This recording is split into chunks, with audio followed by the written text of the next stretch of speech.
Puji nama Tuhan, Bapak Ibu Saudara semuanya. Salam, selamat berjumpa kembali malam hari ini dalam online Discipleship Revival Total Ministry. Oke, Bapak Ibu Saudara, seberapa yang sudah tergabung pada malam hari ini? Mari kita akan bersama-sama malam hari ini belajar kebenaran firman Tuhan. Bapak Ibu Saudara, malam hari ini kita mulai masuk buku 13, ya, buku 13. Nah, judul pertama dari buku ini adalah tentang damai sejahtera Sang Pencipta.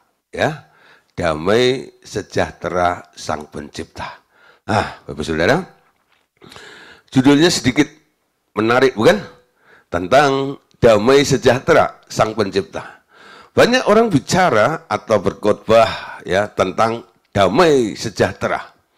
Tapi ya jarang yang ditambahi dengan kata atau kalimat Sang Pencipta.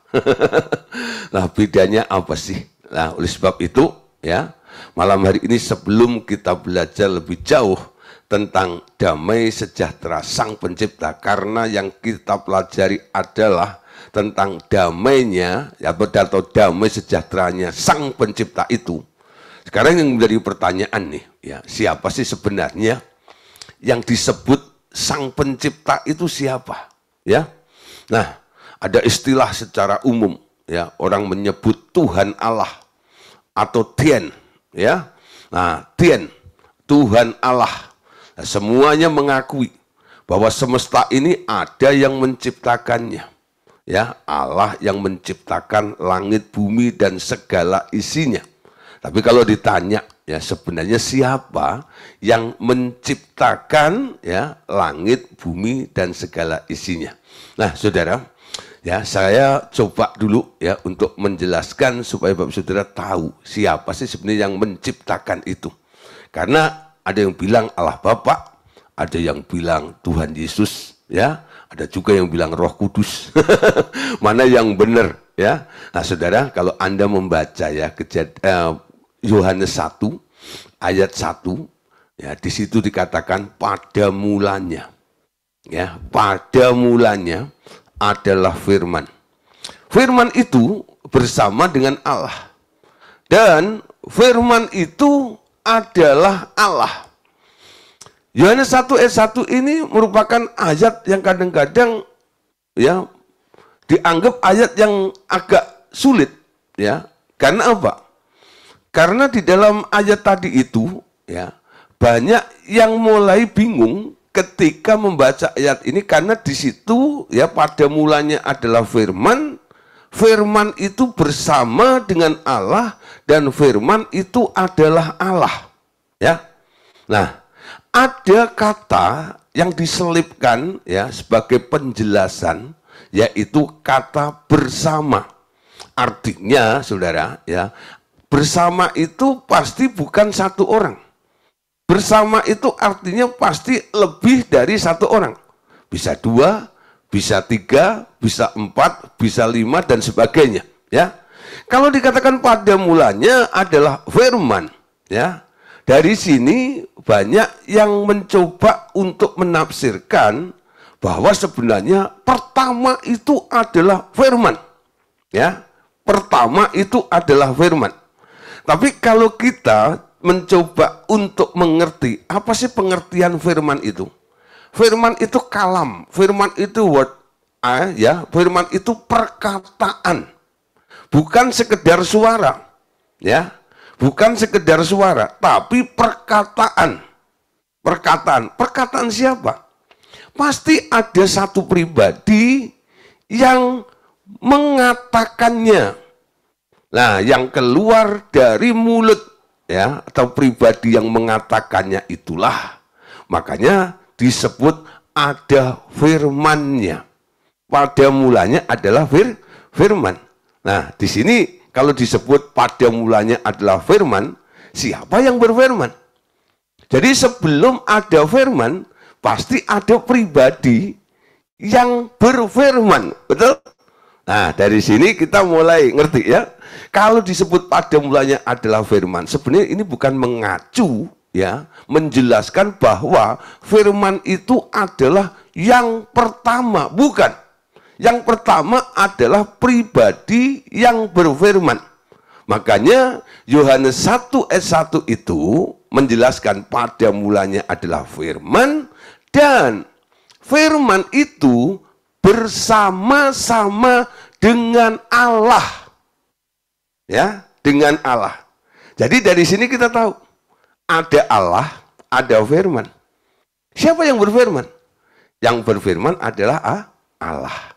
Nah, Pak, kalau yang berfirman Allah, jadi firman itu Allah atau bukan? Yohanes pasal 1 ayat 1 menjelaskan kembali. Dan firman itu adalah Allah. Ketika diberi keterangan seperti ini, lebih bingung lagi. Loh, Pak, tadi katanya firman itu adalah yang keluar dari Allah. Tapi kenapa di ayat yang sama itu dikatakan atau diberi penjelasan firman itu adalah Allah? Nah, saudara, sebenarnya kata Allah di dalam satu ayat tadi itu, ya, Allah yang pertama itu bentuknya adalah tunggal. Lalu Allah yang kedua itu bentuknya plural atau jamak. Ya. Nah, bahasa aslinya dikatakan pada mulanya adalah firman. Firman itu bersama-sama dengan Eloah. Dan firman itu adalah Elohim. Elohim itu adalah bentuk plural atau bentuk jamaknya daripada Eloah. Ya. Nah, jadi Elohim itu semacam fam, ya, atau C, ya, fam. Jadi orang Batak punya fam, orang Chinese punya C, ya. Nah, lim, ya, tan, ya, atau Huta Barat, Huta Timur, dan sebagainya. Itu marga, ya, itu nama keluarga, ya. Nah, yang lahir di keluarga itu boleh disebut boleh dipanggil, ya, sesuai dengan nama bapaknya itu, ya. Huta Barat, Simatupang, ya. Padahal namanya bukan Simatupang sebenarnya. Joni atau siapa? Joni Simatupang atau Anton Simatupang itu, ya. Tapi dia boleh menggunakan atau memakai kata Simatupang itu. Nah, Bapak Saudara, ya. Jadi kita lihat. Jadi awalnya pada mulanya bukan firman. Pada mulanya siapa? Pada mulanya adalah Allah, yaitu Allah Bapa alias Eloah. Dan firman itu keluar dari Allah, ya. Nanti Anda bisa membaca dalam kitab Ibrani pasal 1 ayat 5 sampai ayat yang ke-7, ya. Di situ pada hari ini aku memperanakkan anakku. Pada hari ini aku memperanakkan anakku. Yang ngomong Bapak memperanakkan, yang diperanakkan adalah firman itu. Nah, awalnya kenapa Bapak akhirnya, ya, mengeluarkan firman itu? Karena Bapak itu punya ide awalnya.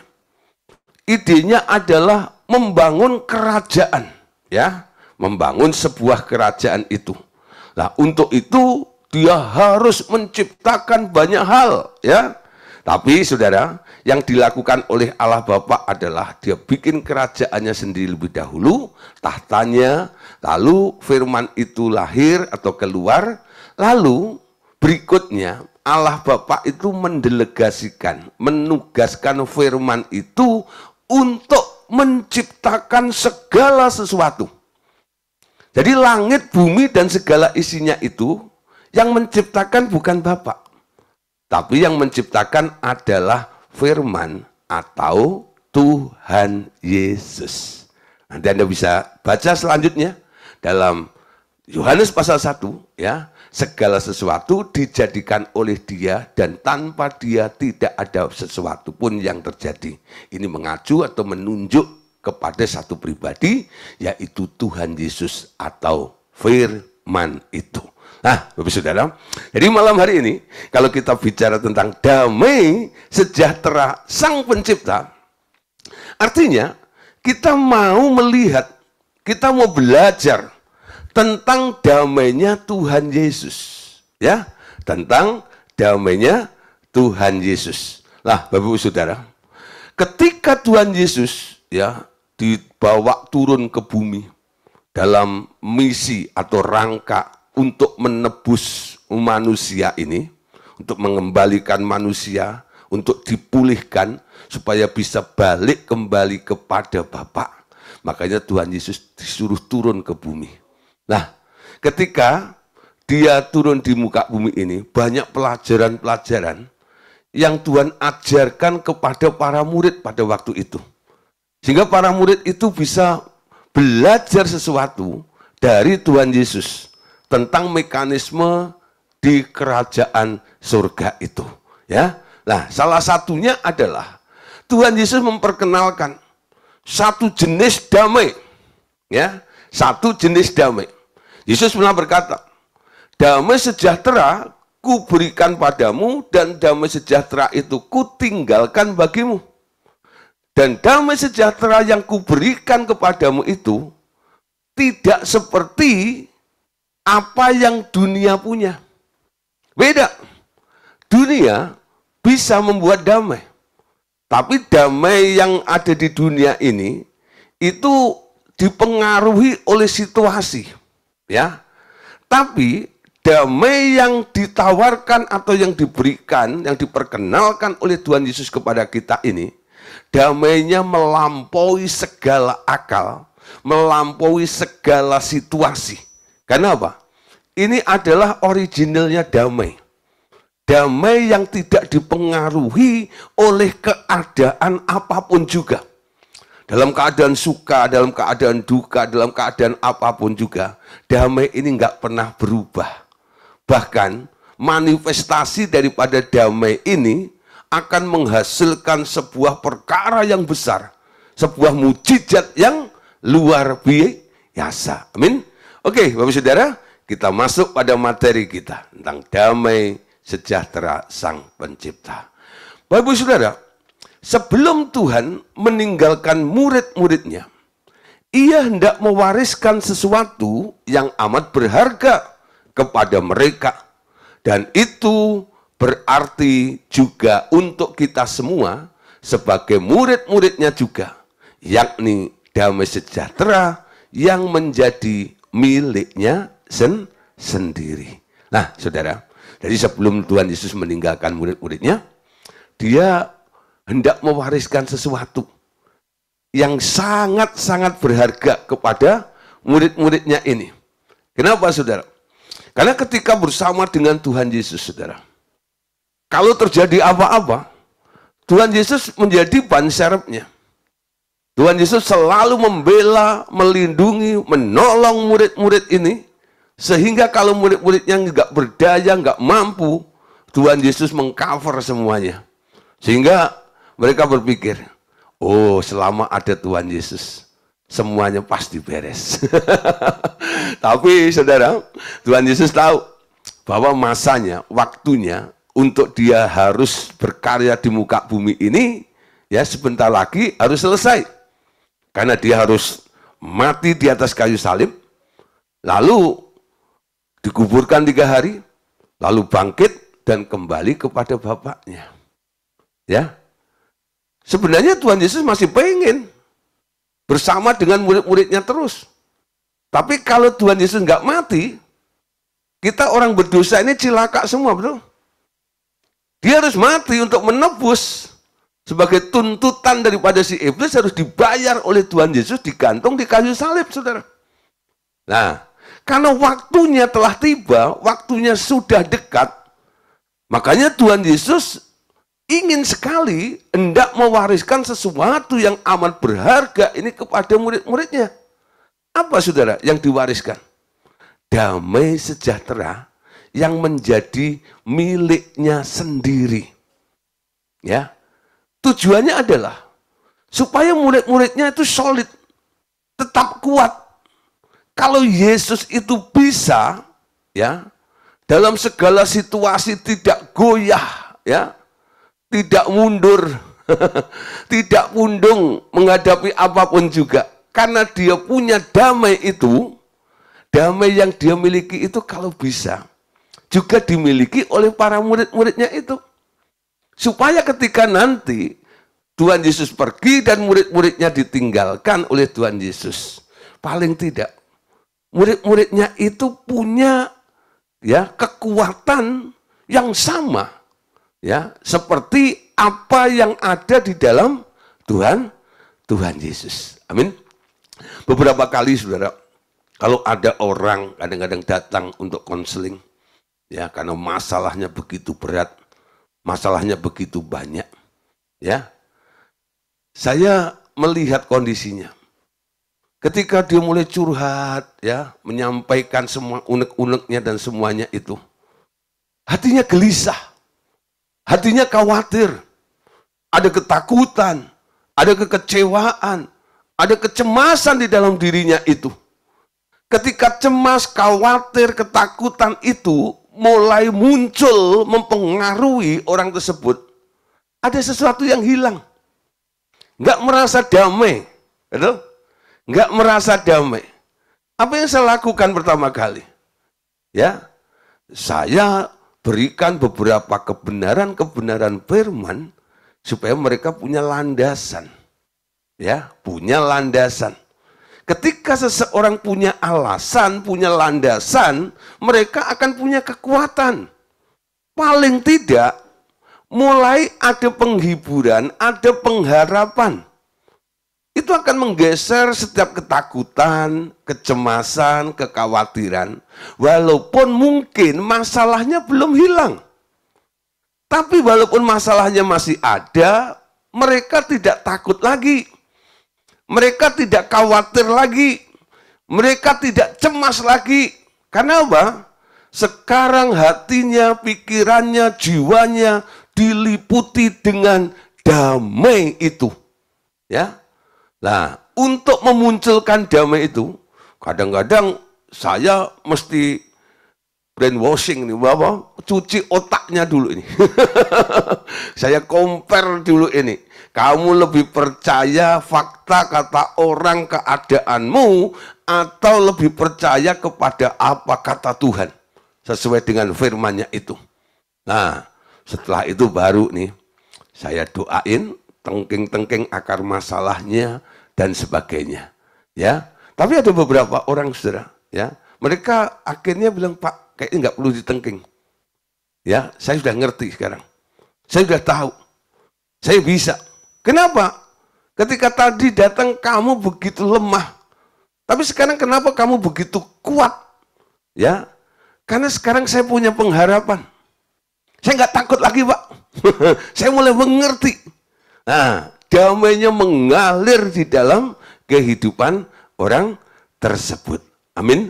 Lah, Bapak Saudara, damai yang diberikan oleh Tuhan Yesus itu kualitasnya luar biasa. Ya. Nah, damainya itu miliknya sendiri. Miliknya Tuhan Yesus. Itu adalah milik yang khas. Yang tidak dimiliki oleh makhluk apapun atau manusia siapapun. Di dunia ini tak seorang pun dapat memperoleh damai sejenis itu. Dimanapun juga. Tetapi ia hendak mewariskannya kepada murid-muridnya. Ini kabar baiknya. Amin. Yuk kita baca ayatnya di dalam Yohanes pasal 14 ayat yang ke-27. Mari Bapak Saudara kita baca bersama-sama ayat ini ya. Saya harap semua membaca ya. Yohanes 14 ayat 27. 2, 3, 4. Damai sejahtera ku tinggalkan bagimu. Damai sejahteraku ku berikan kepadamu. Dan apa yang ku berikan tidak seperti yang diberikan oleh dunia kepadamu. Jangan gelisah dan gentar hatimu. Berarti kan sudah ada warningnya ya. Janganlah gelisah dan gentar hatimu. Ini pola yang saya bangun juga. Ya, ketika saya menghadapi orang-orang yang bermasalah itu, yang saya bereskan apa?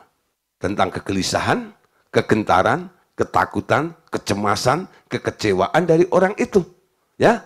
Nah, lalu saya tawarkan apa yang akan diwariskan oleh Tuhan kepada mereka. Ya. Tuhan bilang, damai sejahteraku tinggalkan bagimu dan damai sejahteraku ku berikan kepadamu. Dan apa yang kuberikan itu tidak seperti diberikan oleh dunia kepadamu. Saudara, banyak orang kadang-kadang ya, kalau mereka sedang menghadapi masalah panik, stres dan sebagainya, lalu cari penghiburan di dunia ini. Nonton bioskop atau ke night club ya, atau dugem atau pokoknya apa saja. Gitu ya. Yang penting bisa happy. Tapi saudara, happy-nya hanya di situ. Ketika filmnya lucu, dia bisa ketawa, ya kan? Ketika filmnya itu bagus gitu, dia bisa senyum gitu ya. Tapi setelah keluar dari gedung bioskop, ya, nah, ingat lagi dengan masalahnya, damainya hilang lagi. Ya, kenapa? Karena damai yang disajikan, yang diberikan oleh dunia itu sifatnya temporer, ya, sementara. Nah, nggak bisa permanen. Nggak bisa permanen. Tapi damainya Yesus itu beda, saudara. Damainya permanen. Melampaui, mengatasi segala masalah. Jadi, saya harapkan Bapak Ibu Saudara sekarang mengerti. Kuncinya adalah punya damai ini. Ketika damai itu ada di dalam dirimu, masalah apapun yang menimpa dalam kehidupanmu, saya yakin engkau akan bisa mengatasinya. Karena damai itu menjadi satu kekuatan yang luar biasa. Di dalam damai itu ada jaminannya. Di dalam damai itu ada way out-nya atau solusinya. Di dalam damai itu ada penghiburannya. Ya, sehingga engkau punya pengharapan baru di dalam Tuhan. Nah, saudara, itu damai sangat luar biasa, ya. Nah, ketika saya bertanya kepadanya, damai macam apakah yang dia maksud? Sehingga dunia ini tidak bisa didapatkan. Damai yang seperti itu. Dia menjawab, damai itu aku demonstrasikan ketika aku berjalan di atas air. Jadi, kita tanya nih, kepada yang punya damai itu. Jadi kalau ada orang menawarkan, lalu dia bilang, yang aku berikan, yang aku punya itu beda kualitasnya. Dengan yang ada yang lain-lain itu loh. Mungkin Anda bertanya-tanya, bukan? Bedanya apa? Nah, Anda mau tanya kepada siapa? Jangan tanya kepada orang lain. Tanya sama yang ngomong. Tanya sama Tuhan Yesus. Yang tadi bilang damai sejahtera ku berikan dan damai sejahtera ku tinggalkan, dan damai itu tidak seperti apa yang dunia punya itu. Tanya kepada Tuhan Yesus. Lalu Tuhan menjawab, ya, damai itu sebenarnya pernah aku demonstrasikan ketika aku berjalan di atas air. Bapak Saudara, kisah tentang Yesus berjalan di atas air di danau atau di pantai Galilea itu menjadi pelajaran yang indah yang akan kita bahas bersama-sama pada malam hari ini. Saudara, Matius 14 ayat 28 sampai 29.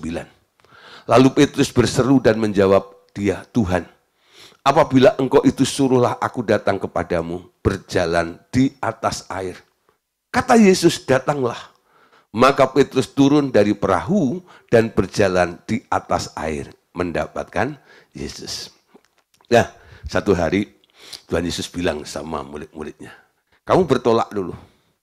Aku mau doa semalam-malaman dengan Bapakku. Akhirnya pisah. Mereka naik perahu, Yesus nggak tahu naik apa. Karena nggak disebutkan ya. Nah, ketika murid-muridnya ada di tengah ya danau Galilea itu, wah saudara, terjadilah musibah. Ada ombak badai yang begitu luar biasa, angin sakal itu tiba luar biasa, menyerang, menghantam kapal murid-muridnya itu. Walaupun saudara, notabene itu murid-muridnya backgroundnya adalah para nelayan. Tapi kalau kita melihat kisah ini, mereka sangat panik, mereka sangat ketakutan. Ya, wah, mereka berpikir, perahu yang seharusnya ini menjadi tempat saya aman ada di atas air. Sekarang sudah tidak berguna lagi. Karena air sudah mulai masuk ke dalam perahu, dan perahu itu kayak sudah mau tenggelam. Mereka mencoba untuk menyelamatkan perahu itu. Harusnya perahu yang menyelamatkan mereka kan. Sekarang mereka yang harus menyelamatkan si perahunya itu, saudara. Jadi sudah kebalik-balik semuanya ini. Ya. Nah, kita tahu ya, ketika murid-murid ini sedang panik, ketakutan, cemas dan sebagainya, saudara, tahu-tahu saudara, ada pemandangan yang tidak lazim gitu ya. Karena apa? Dari ujung sana itu, tahu-tahu saudara ya, di tengah ombak yang bergelora naik turun, naik turun, naik turun itu, ternyata ya ada sosok ya putih gitu ya. Dia ada di atas ombak itu. Ketika ombaknya naik, itu dia ikut naik. Ketika ombaknya turun, dia ikut turun. Ya, naik, turun, naik, turun. Semakin mendekat ke perahu murid-muridnya itu. Nah, saudara, dan hari sudah mulai gelap. Saudara, pemandangan seperti ini sudah menambah murid-muridnya jadi panik. Sudah cemas menghadapi situasi yang mencekam ya, karena perahunya mau karam ya. Sekarang ditambah lagi nih. Ada putih-putih nih. Sontak sini ya. Mereka semua tanpa diberi komando langsung bilang hantu ya. Jadi kalau orang ketakutan selalu ya, hantu, hantu. Tapi kalau orang punya iman sebutannya beda lagi, Tuhan, Tuhan. Jadi hantu sama Tuhan itu tinggal menyebutnya duluan mana ya. Kalau Anda duluan hannya ya jadi hantu. Tapi kalau Anda mulai dari jadi Tuhan. Hantu, hantu, hantu. Hantu gitu ya. Nah, yang disebut hantu karena bukan hantu, nggak terima. Ya, bukan. Bukan. Aku bukan hantu. Ya. Ketika mendapat penjelasan seperti ini, ya, murid yang paling dikasihnya yaitu Yohanes langsung mengenal. Itu guru. Ketika Petrus mendengar penjelasan atau kalimat yang diucapkan oleh murid yang dikasih yaitu Yohanes itu guru, saudara, itu langsung melotot. Nah, ketika dia mulai melihat sosok yang berdiri yang sedang naik ombak itu ya, di atas ombak yang sedang bergelora itu, ternyata betul-betul ya gurunya, tapi walaupun sedikit agak sangsi. Makanya saudara, tadi dikatakan, lalu Petrus dan menjawab dia, Tuhan, apabila engkau benar-benar guru dan Tuhanku, suruhlah aku datang kepadamu, berjalan di atas air. Ya, nah saudara, kita lihat ya, awalnya Petrus takut ya, tapi ketika melihat Yesus, kenapa muncul keberanian yang luar biasa? Karena dia melihat satu contoh. Nangkep saudara? Ya, dari orang takut, dari orang cemas, dari orang khawatir. Ketika ada contoh, dalam kondisi yang sama, dalam persoalan yang sama, ya, ada yang tegar, ada yang bisa mengatasi semua persoalan itu, tetap berdiri kokoh di tempat itu. Lalu ketika melihat contoh seperti itu, dia pengen, bukan? Ketika dia pengen menjadi sama seperti orang yang kuat itu, dia lupa kekhawatirannya, dia lupa kecemasannya, dia lupa ketakutannya, sehingga muncul sebuah statement, Tuhan, apabila engkau itu, suruhlah aku datang kepadamu, berjalan di atas air. Dari takut akan air, sekarang pengen berjalan di atas air. Nah, saudara, karena melihat satu contoh. Nah, contohnya siapa? Contohnya Tuhan Yesus. Amin. Contohnya Tuhan Yesus. Jadi Yesus itu selama di muka bumi itu, semua apa yang dilakukan, dikerjakannya, diperlihatkan kepada murid-muridnya, tujuannya bukan untuk pamer. Supaya murid-muridnya bilang, wow hebat ya, wow keren ya. Bukan itu. Semua yang dilakukan oleh Tuhan Yesus ketika di muka bumi itu adalah contoh soal.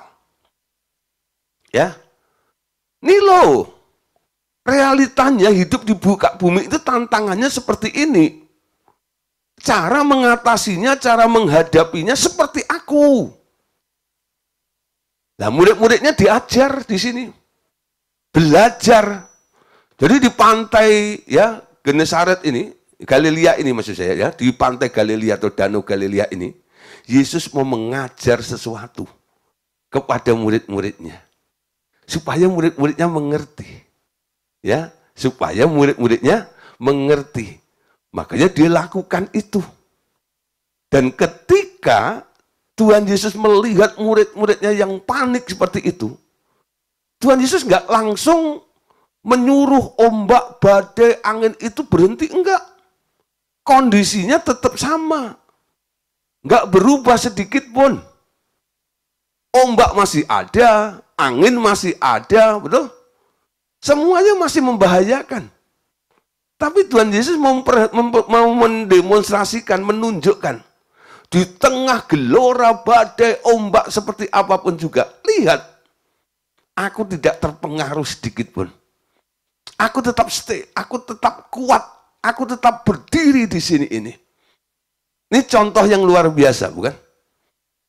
Kalau Anda diajar untuk mencontoh Tuhan, sebenarnya Anda mau dijadikan oleh Tuhan untuk menjadi manusia yang kuat, yang sama seperti Yesus, betul? Tidak takut, tidak gentar menghadapi apapun juga. Amin. Nah, ketika Petrus tadi dia tanya ya pada Tuhan, suruhlah aku datang kepadamu berjalan di atas air. Yesus nggak bilang begini, mana mungkin kamu bisa? Kamu kan manusia penakut. Kamu kan manusia yang lemah. Beda dong dengan aku. Tapi Yesus mengatakan dalam ayat yang ke-29, perhatikan saudara. Ya, dia katakan, kata Yesus, datanglah. Maka Petrus turun dari perahu dan berjalan di atas air mendapatkan Yesus. Yesus enggak bilang, kamu enggak bisa. Enggak. Kalau kamu mau, kamu bisa. Kenapa? Kamu punya pola. Polanya adalah aku. Aku kasih contoh, ya. Kamu mau meniru, ya. Kamu bisa. Amin. Orang kadang-kadang kalau ditarik untuk menjadi sama seperti Yesus, itu lalu bernapas kayak sesek gitu ya. Mana mungkin bisa? Yesus bilang apa? Datanglah. Kamu bisa. Kalau aku bisa, kamu bisa. Amin. Saya harap Bapak Saudara malam hari ini, imanmu harus naik seperti ini, melonjak seperti ini. Anda mau dijadikan sama seperti Yesus. Amin. Nah, makanya dia memberikan warisan kepada kita semuanya. Ya. Nah, Saudara, maka Petrus turun dari perahu dan berjalan di atas air mendapatkan Yesus. Jadi sekarang yang berjalan di atas air berapa orang? 2. Yesus, lalu berikutnya Petrus. Petrus juga berjalan di atas air. Air yang mana? Air yang masih penuh dengan ombak. Air yang masih ada angin, ya, gelombang dan sebagainya itu. Bukan air yang tenang. Air yang bergelora itu loh. Petrus berjalan di atas air sama seperti Yesus berjalan di atas air. Tapi saudara, ayat 30 dikatakan, ya, next kita lihat ya. Ayat 30, lanjutan ceritanya. Tetapi ketika dirasanya tiupan angin, takutlah ia dan mulai tenggelam, lalu berteriak, Tuhan, tolonglah aku. Ya, nah walaupun dia sempat berjalan di atas air, di tengah-tengah itu, tahu-tahu saudara, Petrus itu mulai main perasaan. Awalnya Petrus itu kan berjalan di atas apa? Atas perintah Tuhan. Di atas kata, datanglah. Iman timbul dari pendengaran. Dan pendengaran oleh firman. Boleh dikatakan, Petrus bisa berjalan di atas air dengan iman. Karena dia dengar, Tuhan bilang, datanglah, Petrus melakukannya. Petrus bisa berjalan di atas air. Di tengah perjalanan itu, Petrus mulai berubah. Bukan hidup dengan iman, tapi mulai main perasaan lagi. Ketika dirasakan tiupan angin, takutlah ia dan mulai tenggelam, lalu berteriak, Tuhan, tolonglah aku.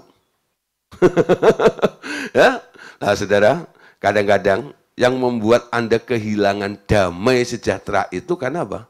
Suka main perasaan. Amin. Semua dirasakan. Ya, semua dirasakan.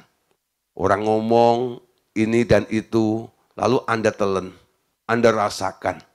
Rasanya pahit. Lalu Anda jadi nek, ya, ingin marah dan sebagainya. Kenapa Anda jadi marah? Karena situasi itu Anda rasakan. Kalau enggak Anda rasakan, ya enggak akan mempengaruhi Anda. Jangan hidup dengan perasaanmu. Hidup dengan iman. Iman itu melihat Yesus. Amin. Looking unto Jesus. Memandang kepada Yesus, dia yang memimpin imanmu dan membawa imanmu itu sampai kepada kesudahannya, kesempurnaannya. Dia yang bertanggung jawab. Karena dia yang menyuruh Anda. Tapi kadang-kadang itu hilang. Kalau apa? Perasaanmu ikut-ikutan. Ya, jangan dirasakan. Amin. Kita enggak hidup secara realita. Orang hidup beriman itu melihat apa yang tidak kelihatan. Bukan apa yang kelihatan. Amin. Nah, saudara, muncul beberapa pertanyaan, saudara, tentang damai sejahtera Sang Pencipta ini. Nah, muncul beberapa pertanyaan. Ya, pertanyaan pertama gini. Mengapa Petrus tenggelam dan Tuhan Yesus tidak tenggelam? Nah, ini pertanyaannya. Mengapa Petrus tenggelam dan Tuhan Yesus tidak tenggelam? Jawabannya sebenarnya mudah. Karena Petrus menjadi takut. Karena ia melibatkan perasaannya dan masih ada rasa takut terhadap angin yang bertiup kencang. Ya, jawabannya nih, kenapa Yesusnya enggak tenggelam? Petrusnya tenggelam. Karena Petrus jadi takut. Takut karena melibatkan perasaannya. Ada rasa takut terhadap angin yang bertiup kencang. Sementara Tuhan Yesus nggak takut sama angin. Bukan Tuhan Yesus bekal tolak angin. Bukan. Gitu. Nah saudara, jadi Tuhan Yesus itu nggak takut sama angin. Nggak takut sama ombak. Nggak takut sama badai. Ya. Apa yang kau takutkan itulah yang menimpa kamu. Takut itu iman. Iman yang negatif. Yang membuat Anda jadi apes. Ya, jadi apes. Kalau engkau takut tenggelam, Anda jadi tenggelam. Ketika Petrus takut, dia jadi tenggelam. Kenapa? Ketika dia takut tenggelam, dia jadi tenggelam. Ketika dia berpikir dia nggak akan tenggelam, dia nggak akan tenggelam, saudara. Kenapa dia berpikir akan tenggelam? Karena dia melihat situasinya, ada angin, ada ombak, ada badai dan sebagainya. Waduh, gimana nih kalau sampai saya tenggelam? Ketika berpikir seperti itu, itulah alasannya kenapa Yesus tidak tenggelam, sementara Petrus tenggelam. Amin. Nah, pertanyaan kedua, saudara. Kalau Petrus takut, kenapa Yesusnya nggak takut? Kenapa Yesusnya nggak takut? Nah, di sini Anda jangan bilang begini, kan Yesus Tuhan, Petrus kan manusia. Saudara, ketika Tuhan Yesus ada di muka bumi, dia menanggalkan kealahannya, bukan? Menjadi manusia 100%. Artinya apa? Sebenarnya Petrus dan Yesus sama. Sama-sama manusia. Cuman bedanya, Yesus nggak takut, Petrusnya takut. Jadi jangan Anda berpikir, ini kan Tuhan. Dia tanggalkan. Dia nggak pakai dalam mendemonstrasikan kuasanya waktu di tengah badai itu. Dia nggak berpikir, ya, mentang-mentang dia sebagai Tuhan gitu, enggak. Kalau Anda diberi contoh, ya, nah, orang yang mahir, ya, yang sudah latihan, yang punya ilmu dan sebagainya, lalu Anda disuruh meniru orang itu, ya Anda bilang nggak adil, bukan? Ketika Anda harus meniru Tuhan Yesus, lalu Tuhan Yesus pakai kealahannya, lalu Anda disuruh, ya nggak akan mampu, betul? Kenapa? Ya beda dong. Nah di sini sudah, Yesus tidak takut. Kenapa Yesus tidak takut? Saudara, orang takut itu sebenarnya itu dimulai karena dia berpikir. Betul? Ketika engkau berpikir takut, engkau akan jadi takut. Ketika engkau berpikir lemah, engkau jadi lemah. Ya, pikiran itu medan perangnya. Apa yang engkau pikirkan, itu akan mempengaruhi apapun yang akan terjadi di dalam kehidupan Anda kemudian. Nah, jadi pertanyaannya, mengapa nih Tuhan Yesus tidak takut? Nah, jawabannya karena di dalam dirinya, di dalam diri Tuhan Yesus ada Roh Yehova, Sang Pencipta langit dan bumi. Ya, langit dan bumi. Langit dan bumi. Jadi, karena di dalam diri Tuhan Yesus ada Roh Yehova. Nah, kita bilang ya, roh yang di dalam kamu lebih besar daripada semua roh-roh yang ada di dalam dunia ini. Roh maut, roh ketakutan, roh kecemasan, itu semua roh. Ketika engkau lahir baru, lahir dari Allah, ada roh Yahweh. Yesus masuk ke dalam hatimu, betul? Yang sering Anda sebut sebagai Yesusku. Yesus secara personal, secara pribadi ada duduk di sebelah kanan Allah Bapa. Nanti akan turun menjemput pengantinnya, betul?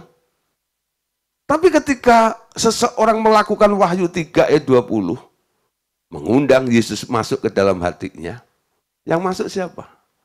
Roh Yahweh, Roh Yesus masuk di dalam dirimu, plus ditambah Roh Kudus, dan Roh Allah Bapa juga masuk dalam diri Anda.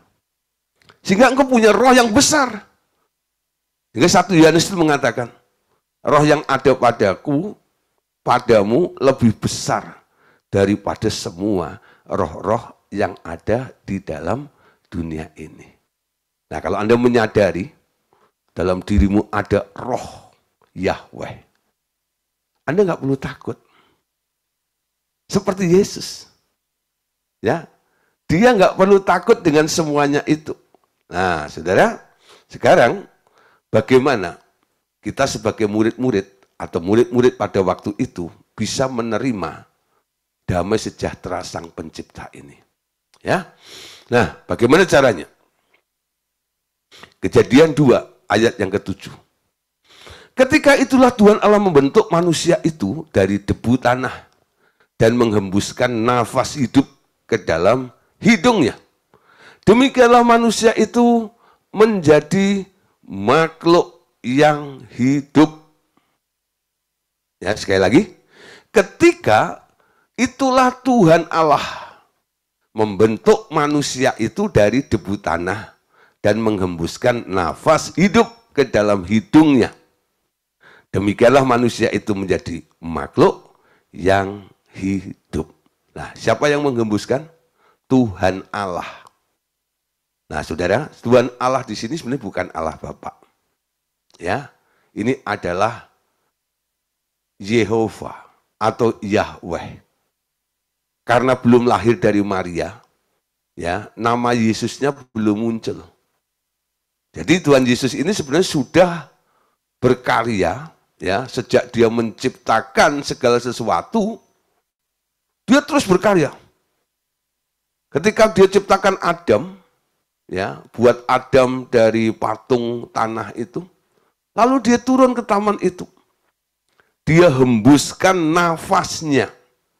Jadi yang masuk ke dalam hidungnya Adam itu nafasnya siapa? Nafasnya Tuhan Allah. Ketika dihembuskan nafas itu, lalu Tuhan bilang, demikianlah manusia itu menjadi makhluk yang hidup. Awalnya hanya sebagai makhluk saja. Nggak ada kata hidup. Sekarang kita sebagai orang lahir baru ngerti. Paulus menjelaskan. Tuhan Yesus juga berkata, menerima Yesus, menerima hidup, betul? Nah, dihembusi nafas, mendapatkan kehidupan. Hidupnya siapa? Hidupnya Yesus. Hidup yang mana? Hidup yang nggak takut. Hidup yang nggak selalu khawatir. Hidup yang nggak pernah cemas. Itu hidupnya Yesus, saudara. Nah, hidup itu sebenarnya pernah dihembuskan ke dalam hidungnya Adam. Ya, pada waktu itu.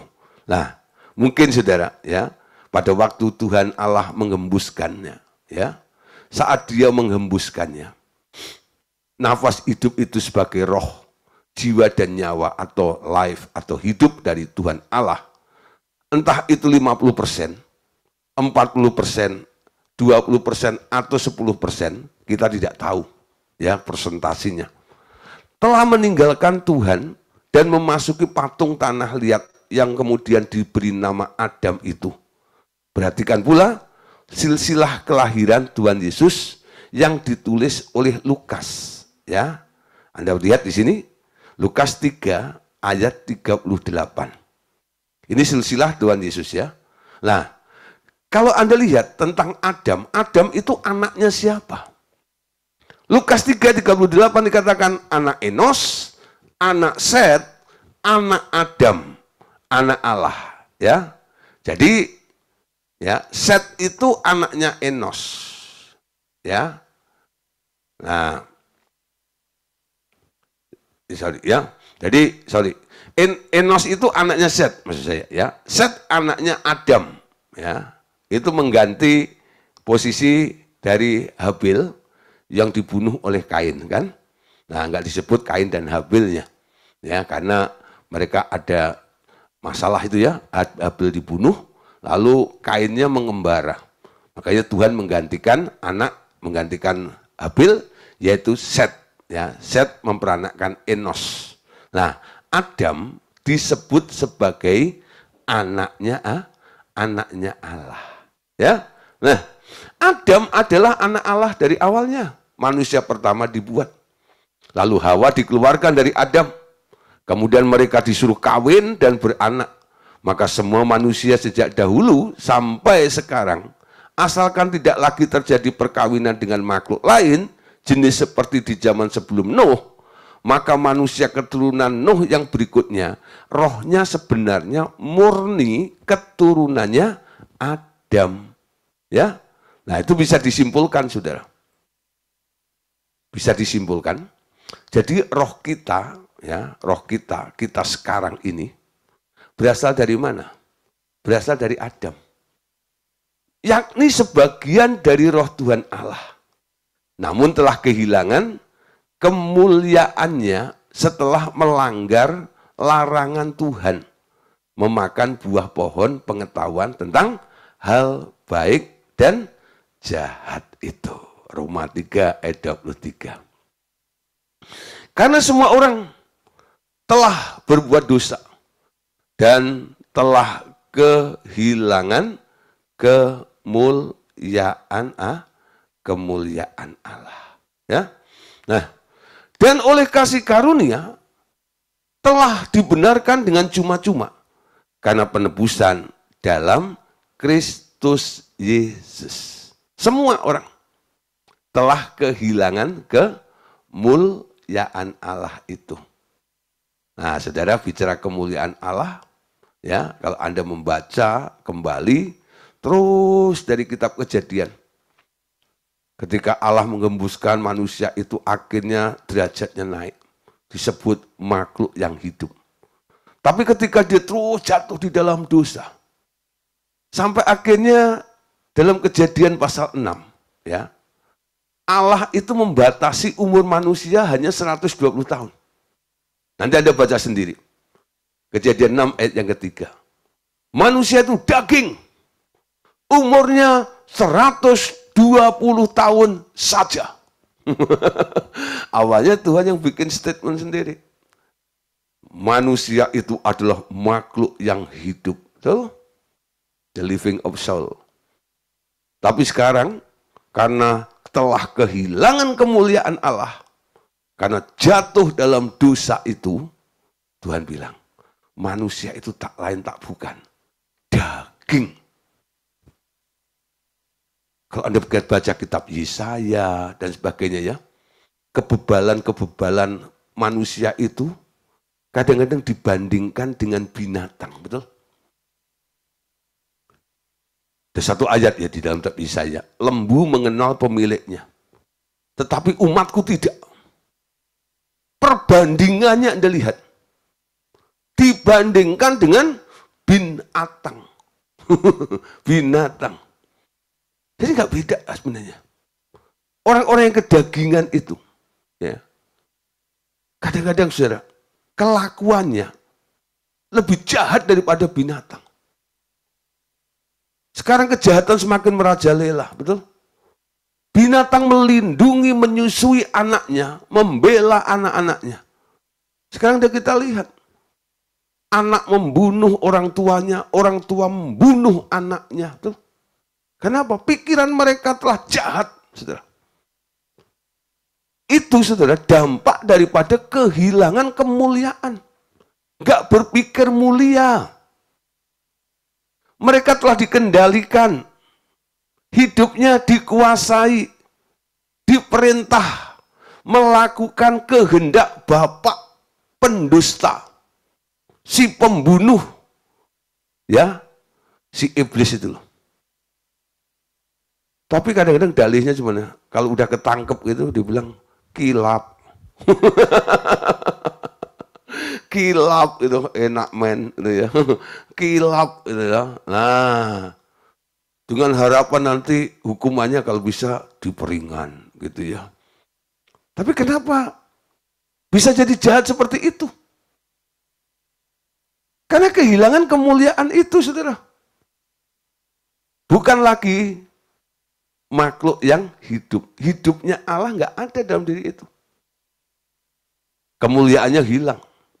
Potensinya juga hilang juga. Harapan Allah, manusia itu memiliki kapasitas, kualitas seperti Yesus. Karena kehilangan kemuliaan itu, yakinnya nggak bisa nyampe ke sana itu. Gak heran banyak manusia-manusia yang terus dihantui hidupnya dengan ketakutan, kecemasan, dan sebagainya. Sementara Yesus dulu, sekarang, sampai selamanya, dia nggak pernah takut, nggak pernah gentar menghadapi apapun juga. Karena dia punya satu kekuatan yang disebut damai Sang Pencipta itu. Dia selalu berpikir, semua itu aku pernah menciptakannya. Semua itu hanya ciptaanku. Kenapa aku takut dengan mereka? Ketika engkau bisa berpikir mulia seperti Yesus, nggak akan ada virus kekhawatiran, kecemasan, ya, keraguan yang bisa hinggap di dalam diri Anda. Ya, nah saudara, sekarang kita lanjut ya. Sekarang kita sebagai orang beriman, kita harus bagaimana? Sekarang ketika seseorang dengan iman kembali mengakui Tuhan Yesus sebagai Tuhannya, ia diminta membuka pintu hati baginya dan mengundang rohnya masuk ke dalam hatinya, maka ia akan kembali bergabung dengan Tuhan Allah yang dahulu menghembuskan rohnya ke dalam Adam, kakek moyang mereka. Ya. Nah, saudara, ketika kita lahir baru, terima Tuhan Yesus sebagai Tuhan dan Juru Selamat dalam hidup kita, sekarang Anda boleh bergabung kembali dengan Tuhan Yesus. Dan Anda dipulihkan kembali. Ya, seperti ketika rencana Allah ketika membuat manusia awalnya, dengan cara menghembuskan nafasnya ke dalam kakek moyang kita, yaitu Adam. Amin. Nah, saudara, jadi pola kesatuan kita dengan Tuhan akan membuat kita berpikir sama seperti Tuhan, saudara. Tadi dikatakan kenapa Tuhan nggak takut? Karena dia berpikir, semua yang menimpa, semua yang ada, semua yang terjadi, yang dihadapi itu semua tak lain tak bukan hanyalah ciptaan saya saja, kata Tuhan. Ya, akan sangat aneh kalau yang menciptakan takut sama yang diciptakan. Aneh banget gitu ya. Nah, yang menciptakan nggak boleh takut sama yang diciptakan. Angin, ombak, badai itu ciptaan. Ya. Yang ciptain angin siapa? Yang ciptain ombak siapa? Ya Tuhan. Nggak heran ya. Berapa kali Tuhan Yesus itu mendemonstrasikan kuasanya di depan murid-muridnya. Ya, pernah satu kali Yesus bersama dengan murid-muridnya juga di kapal, di tempat yang sama, di Danau Galilea juga. Yesus sedang tidur di buritan. Perahu dihantam juga dengan angin, ombak, badai, dan sebagainya. Lalu Yesus dibangunkan. Yesus berdiri menghardik, menghentikan angin badai, sehingga semuanya jadi tenang. Sampai mereka semuanya berkata satu dengan yang lainnya, siapa gerangan orang ini? Sehingga danau pun tunduk sama dia. Ombak pun tunduk sama dia. Karena yang diomongin itu semua ciptaan. Ciptaannya yang ngomong. Nah, apa hubungannya, saudara? Apakah kita juga pernah menciptakan? Nah, di sini, saudara. Sebenarnya, kita ini pernah ya bersama dengan Tuhan menciptakan segala sesuatu. Mencipta surga atau alam roh dan semesta bersama dia. Ketika Tuhan Allah yaitu Yehova mendengar tugas dari Bapaknya menciptakan surga dan segala isinya, kemudian menciptakan alam semesta yakni langit, bumi dan segala isinya, dia menjadikannya dengan firman yang keluar dari mulutnya, ya, dari mulutnya. Nah, saudara, jadi diciptakan ya, jadilah, jadilah, jadilah. Yohanes 1, ayat 1 sampai 3. Pada mulanya adalah firman. Firman itu bersama-sama dengan Allah. Dan firman itu adalah Allah. Ia pada mulanya bersama-sama dengan Allah. Dan segala sesuatu ya dijadikan oleh dia. Dan tanpa dia tidak ada satupun yang telah jadi dari segala yang telah dijadikan. Kolose 1, 15-17. Ia adalah gambar Allah yang tidak kelihatan, yang sulung lebih utama dari segala yang diciptakan.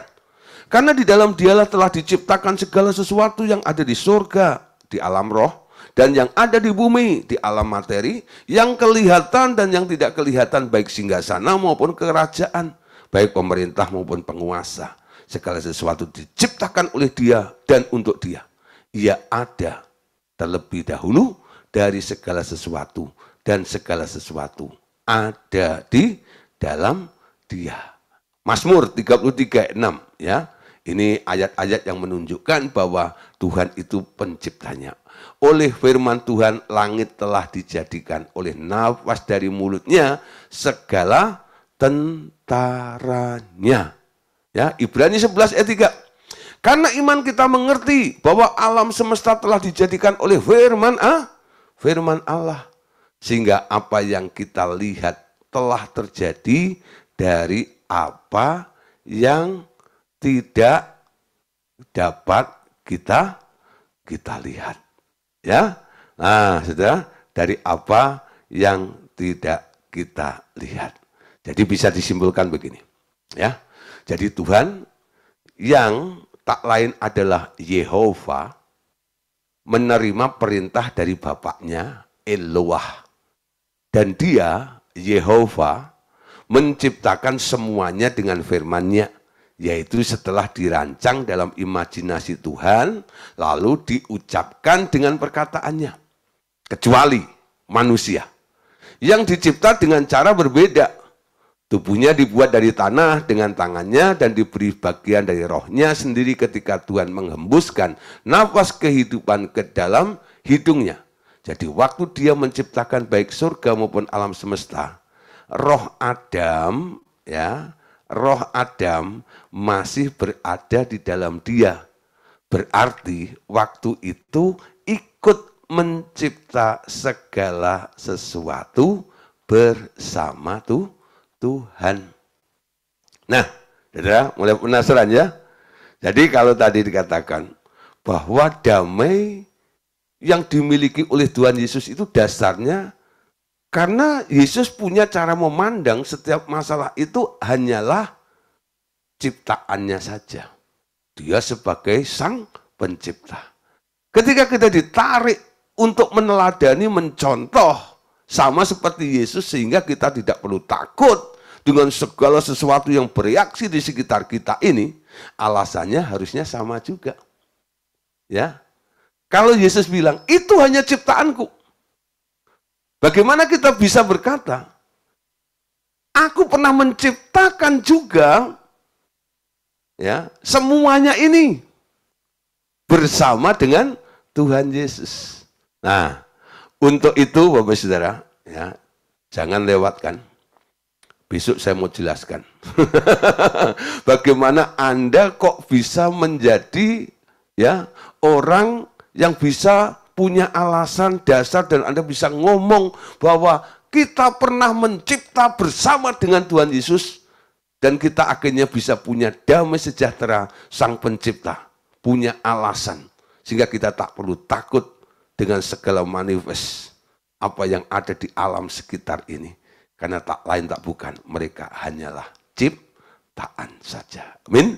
Tuhan Yesus memberkati. Besok kita akan lanjutkan kembali. Amin. God bless you.